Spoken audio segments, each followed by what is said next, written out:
तांग सान और मैं एक ही माँ से पैदा हुए जुड़वा भाई हैं, लेकिन जहाँ एक तरफ तांग सान ने अपने twin martial souls blue silver grass और क्लियर स्काई हैमर को जगाया, और वो भी इनेट फुल सोल पावर के साथ, वहीं दूसरी तरफ मैंने एक टूटा फूटा दरारों से भरा हुआ हथौड़ा अवेकन किया और मेरी इनेट सोल पावर बिल्कुल जीरो। इसीलिए पूरे गांव ने मेरा मजाक उड़ाया और मुझे एक कचरा समझकर ठुकरा दिया। यहाँ तक कि मेरे खुद के पिता तांग हाओ ने भी मुझे बेरहमी से अकेला छोड़ दिया। लेकिन उन लोगों को ये नहीं पता था कि मेरा ये बेकार सा दिखने वाला हथौड़ा असल में केओस शैटरिंग हैमर था, एक ऐसा हथौड़ा जो आसमान और जमीन को निगल लेने की ताकत रखता था, जिसमें सब कुछ भस्म करने, स्पेस को कंट्रोल करने और अनगिनत आत्माओं को श्राप देने की शक्ति थी। इस वक्त होली सोल विलेज के मार्शियल सोल अवेकनिंग सेरेमनी में मैं भी के बीच खड़ा सू युनताओ को देख रहा था। उसके चेहरे पर थकान और माथे पर शिकन थी। वो जो सोसाइटी के सबसे निचले तबके से आया था, उसने कभी नहीं सोचा था कि ऐसी पिछड़ी और गरीब जगह से कोई जीनियस पैदा होगा। तांग सान, अब तुम्हारी बारी है, उसने सोचा जब उसने तांग सान को आगे बढ़ते हुए देखा। एक हल्के नीले रंग की रोशनी इकट्ठा हुई और एक आम सा दिखने वाला ब्लू सिल्वर ग्रास उसकी हथेली से निकल आया। उसके बाद सोल पावर टेस्ट का वक्त आया। जब क्रिस्टल बॉल एक चमकती हुई रोशनी के साथ जगमगा उठी तो सू युनताओ की आंखें फटी की फटी रह गईं। इसके पास तो इनेट फुल सोल पावर है, पर अफसोस ये एक बेकार martial soul blue silver grass है। किसी ने भी उस छोटे से हथौड़े पर ध्यान नहीं दिया जो टांग सान के बाएं हाथ में छिपा हुआ था। नेक्स्ट टांग जू, अब तुम्हारी बारी है। मैं आगे बढ़ा और एक लंबी सांस लेकर उस लाइट सर्कल के बीच में खड़ा हो गया। एक ट्रांसमाइग्रेटर होने के नाते मैंने इस दिन का बहुत लंबा इंतजार किया था। मैं अपने अंदर उबलती हुई उस भयंकर एनर्जी को महसूस कर सकता था, जैसे वो मेरा मांस फांकर बाहर निकलने के लिए तड़प रही हो। एक बोझ बनने वाली ससी हुई सी तरंग बाहर निकली। मैंने अपना दाहिना हाथ आगे बढ़ाया और एक काले रंग की रोशनी घूमते हुए एक हथौड़े में बदल गई। लेकिन ये वो क्लियर स्काई हैमर नहीं था जो इसको होना चाहिए था। ये पूरी तरह से ग्रेइश व्हाइट था। इसका सिर टेही मैं ही दरारों से भरा हुआ था, बिल्कुल कबाड़ से उठाए गए किसी डिफेक्टिव प्रोडक्ट की तरह। ये थोड़ा कांप भी रहा था, अब थोड़ा कांप भी रहा था, जैसे किसी भी वक्त टूट कर बिखर जाएगा। सू युनताओ एक पल के लिए दंग रह गया, फिर थोड़ा मायूस हुआ। Mutated martial soul? नहीं, ये तो बस एक टूटा हुआ मरा हुआ मार्शियल सोल है। उसने बिना किसी उम्मीद के क्रिस्टल बॉल मेरी तरफ बढ़ा दी। मैंने बॉल पर हाथ रखा, वहाँ बिल्कुल शांति थी। क्रिस्टल बॉल ने कोई रिएक्शन नहीं दिया, एक हल्की सी रोशनी की किरण भी नहीं। Zero innate soul power. वहाँ पर बात करते हैं जीवा राशि द पॉल के। सू युनताओ ने मायूसी से अपना हाथ हिलाया। होली सोल विलेज ने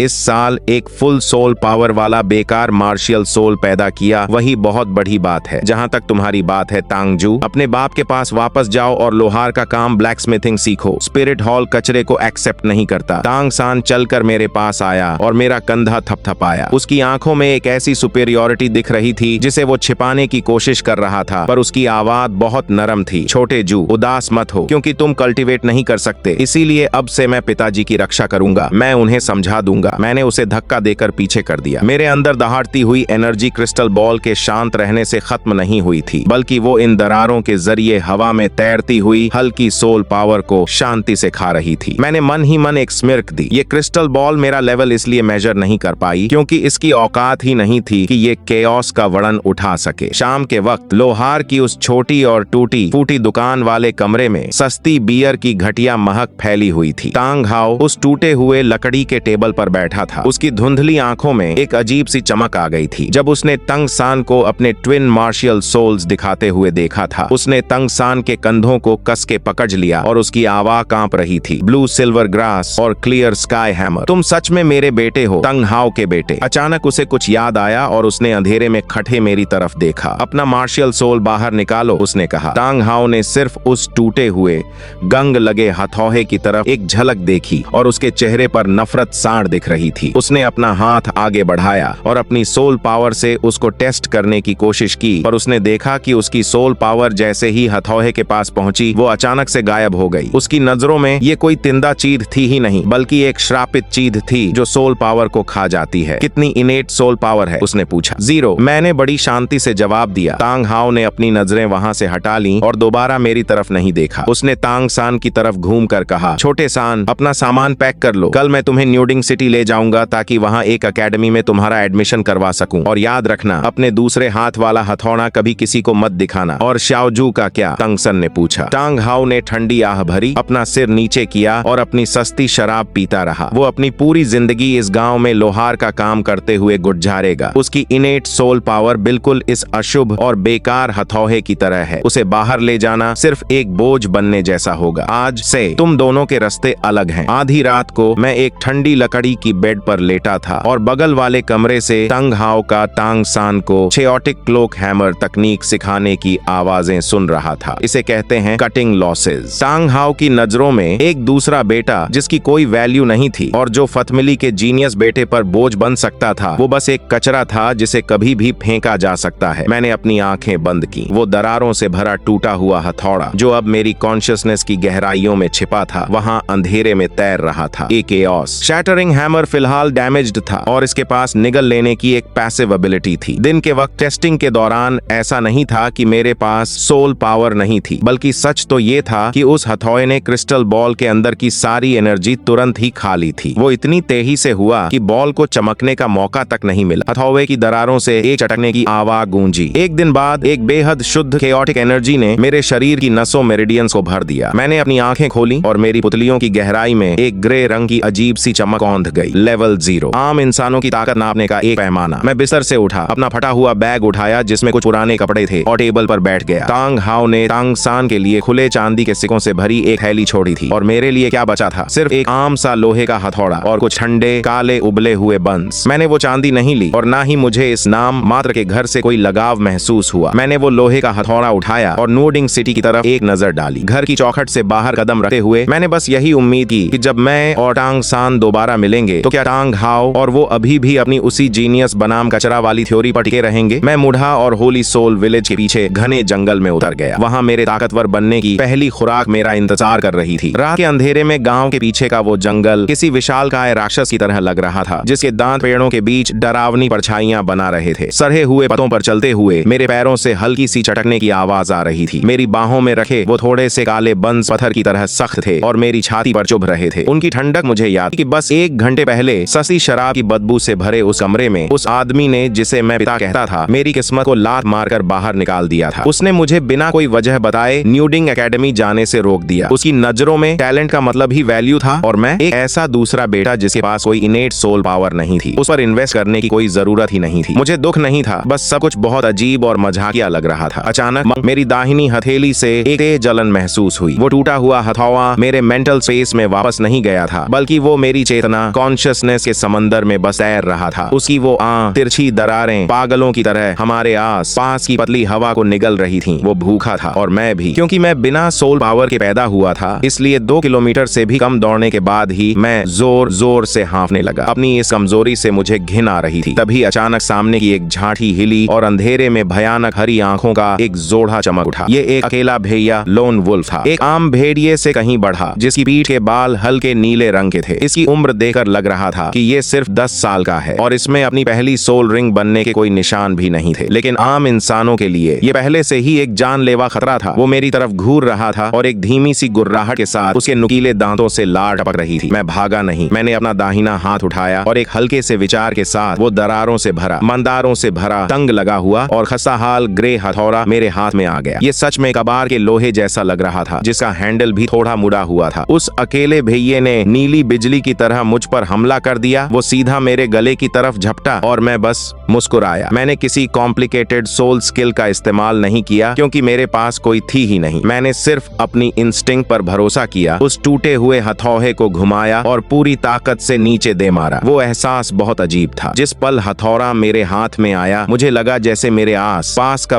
आधे सेकंड के लिए जम गया हो। हथौड़े के सिरे की दरारों से अचानक एक बेहद गहरा काला प्रकाश फूट पड़ा, बिल्कुल एक छोटे से ब्लैक होल की तरह। बैंग! हथौड़े का सिर उस भेड़िए की खोपड़ी से जा टकराया। जैसा कि मैंने सोचा था, खून की एक भी बूंद नहीं उछली। टकराने के उस पल में वो काली रोशनी तेजी से चमकी और उस भेड़िए के मुंह से एक बेहद छोटी सी चीख निकली। फिर एक बहुत ही अजीब नजारा सामने आया। उसका शरीर हवा में ही तेजी से सिकुड़ने लगा। उसके बाल तुरंत मुरझाकर सड़ गए। उसका मांस, उसकी हड्डियां, यहाँ तक कि वो सफेद सोल रिंग जो अभी तक ठीक से बनी भी नहीं थी, सब कुछ हथौड़े की सतह पर मौजूद उन दरारों ने बर्दस्ती फाड़ कर रख दिया। वो सब एक नीली रोशनी की धार में बदल गया, जिसे हथौड़े ने एक ही घूंट में चूस लिया। छपाक! अब वो बचा कुचा शरीर सिर्फ एक सूखा हुआ खोल था, जो जमीन पर गिरा और हवा के एक झोंके के साथ राख में बदल गया। एक बेहद भयानक और शुद्ध गर्मी हथौड़े की सतह से होते हुए मेरे शरीर में वापस लौटी। मुझे लगा जैसे मेरी वो नसें जो पहले पूरी तरह सूखी हुई थीं, अब उबलते हुए मैग्मा मां से भर गई हूँ। मेरा हर एक सेल चीख रहा था और पागलों की तरह फैल रहा था। केओस शैटरिंग हैमर ने एक 10 लेवल के निचले दर्जे के सोल बीस्ट को निगल लिया था और बदले में मुझे सोल पावर का 1 लेवल दे दिया। मेरी सोल पावर अब लेवल 1 पर थी। मैंने अपनी आंखें बंद की और अपने अंदर उस एनर्जी को महसूस किया जिसे सोल पावर कहते हैं। सु युनताओ ने कहा था कि मैं बेकार हूँ। टांग हाओ ने कहा था कि मैं एक बोझ हूँ, लेकिन उन्हें ये नहीं पता था कि इस दुनिया में जहाँ सोल मास्टर्स को आगे बढ़ाने के लिए कड़ी तपस्या करनी पड़ती है और सोल बीस्ट्स को मारकर सोल रिंग्स हासिल करनी पड़ती है, वहाँ मेरा मार्शियल सोल खुद एक जीता जागता ब्लैक होल था। बाकी लोग इसके लिए सोल बीस्ट्स का शिकार करते थे, लेकिन मेरे लिए ये चक्र बस निगलना था। उनका पूरा मांस, हड्डियां और यहाँ तक कि उनकी आत्मा भी मेरे लेवल अप होने की ये स्पीड उस तथाकथित इनेट फुल सोल पावर से कहीं ज्यादा तेज और खतरनाक थी। उस रात मैं सोया नहीं। मैं जंगल के बाहरी किनारों पर भटकता रहा। मेरा वो टूटा हुआ हथौड़ा एक ऐसे भूखे दरिंदे की तरह था जिसकी प्यास कभी नहीं बुझती। रात के 3 बजे मैंने एक जंगली सुअर को कुचल कर रख दिया। सुबह 5 बजे मैंने एक 100 साल पुराने मंद्रागोरा सांप के नुकीले दांत उखाड़ दिए और उसकी लाचार निगाहों के सामने उसकी पूरी लाइफ एसेंस, जीवन ऊर्जा को सोखकर उसे राख में बदल दिया। असली कहानी में ये मंद्रागोरा स्नेक टैंग सैन का पहला सोल रिंग बना था, लेकिन अब ये मेरे टूटे हुए हथौड़े पर सजी एक छोटी सी सजावट भर था। जब सूरज की पहली किरण पेड़ों के बीच से छनकर आई तो मैं पहाड़ की चोटी पर खड़ा था। मेरा पूरा शरीर खून और चेयोटिक एनर्जी, विनाशकारी ऊर्जा से ढका हुआ था। मेरी सोल पावर सिर्फ एक ही रात में भयानक तरीके से बढ़कर सीधे लेवल 9 पर पहुंच गई थी। मैंने एक ही रात में वो सब हासिल कर लिया था जिसे जमा करने में आम लोगों को सालों लग जाते। पर इससे भी बड़ी बात ये थी कि मंद्रागोरा स्नेक की ताड़त को निगलने के बाद मेरे टूटे हुए हथौड़े की एक दरार आधी भर चुकी थी और बदले में उसने मुझे एक नई एबिलिटी दी थी। मैंने अपनी हथेली खोली और वहां एक ग्रे रंग की धुंध जमा हो गई। ये कोई हमला करने वाली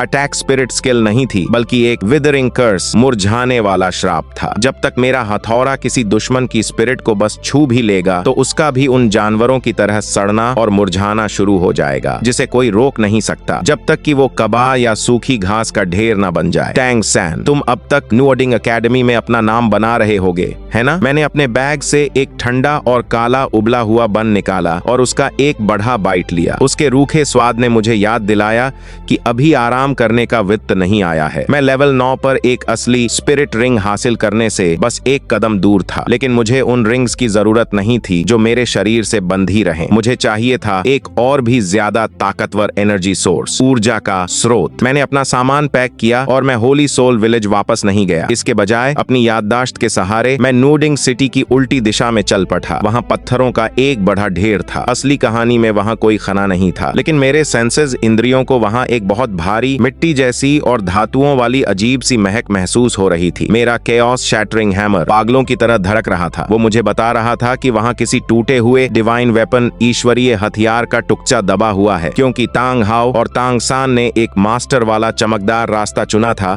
तो मैं इस अंधेरे कोने में रहकर इस दुनिया की पूरी शक्ति को धीरे धीरे निगल जाऊंगा। मैंने एक बार फिर अपना हथौड़ा निकाला और उसकी आधी भरी दरार को घूरते हुए कहा, टांग सान, तुम और यू शाओगांग, तुम्हारी सारी थ्योरीज मेरी निगलने वाली ताकत के सामने कागज की तरह कमजोर हैं। सुबह की ओस पर चलते हुए मैं बिना पीछे देखे उस बंजर और पथरीले रेगिस्तान में उतर गया। ये मेरी सोच से भी ज्यादा बंजर था। सूरज सिर पर आग उगल रहा था और वहाँ घास का एक तिनका भी नहीं था। हवा में जंग और सूखी मिट्टी की बहुत तेज महक थी जो सांस लेते ही मेरे गले को जला रही थी। मैं रुक गया क्योंकि मेरे दाहिने हाथ का दर्द अब बर्दाश्त के बाहर हो गया था। मैंने अपना केओस शैटरिंग हैमर बाहर निकाला। हथौड़े की दरारें अब हल्की हल्की हिल रही थीं, जैसे कोई भूखा मुंह खाने के लिए तड़प रहा हो। उनकी नजर मेरे पैरों के नीचे एक बहुत बड़े पत्थर पर टिकी थी। बिना किसी झिझक के मैंने हथौड़े का हैंडल दोनों हाथों से कसकर पकड़ा। मैंने अपनी लेवल 9 तक जमा की हुई पूरी सोल पावर उसमें डाल दी और उसे 3 मीटर से भी ऊंचे उस पत्थर पर दे मारा। एक भारी धमक बूम के साथ वो पत्थर बीच से चटक गया और फिर एक धमाके के साथ फट गया। मेरी आंखें सिर्फ उस चीज पर टिकी थीं जो उस पत्थर के अंदर छिपी थी। काले रंग के मेटल का एक टूटा हुआ टुकड़ा जो सिर्फ हथेली के साय का था। बाहर से देखने में ये बस एक कबा लग रहा था, लेकिन उसके आस पास की हवा अजीब तरह से मुझ डिस्टोर्ट रही थी। ये एक मैजिकल फ्रैगमेंट था जिसके अंदर स्पेस अंतरिक्ष के नियम लॉज मौजूद थे। पत्थरों ने उस इलाके को ब्लॉक कर दिया था और वहां सिर्फ बंजर जमीन बची थी। इस टुकड़े से निकलने वाली स्पेशियल स्ट्रैंगुलेशन फोर्स ने काफी पहले ही 100 मीटर के दायरे में मौजूद हर जिंदा चीज के चीथे उड़ा दिए थे। मैंने उसे पकड़ने के लिए अपना हाथ आगे बढ़ाया और जैसे ही मेरी उंगलियां उस काले ब्लेड से आधा इंच दूर थीं, अचानक मेरे पैरों के नीचे जमीन से नुकीले दांतों से भरा एक खौरनाक मुंह बाहर निकला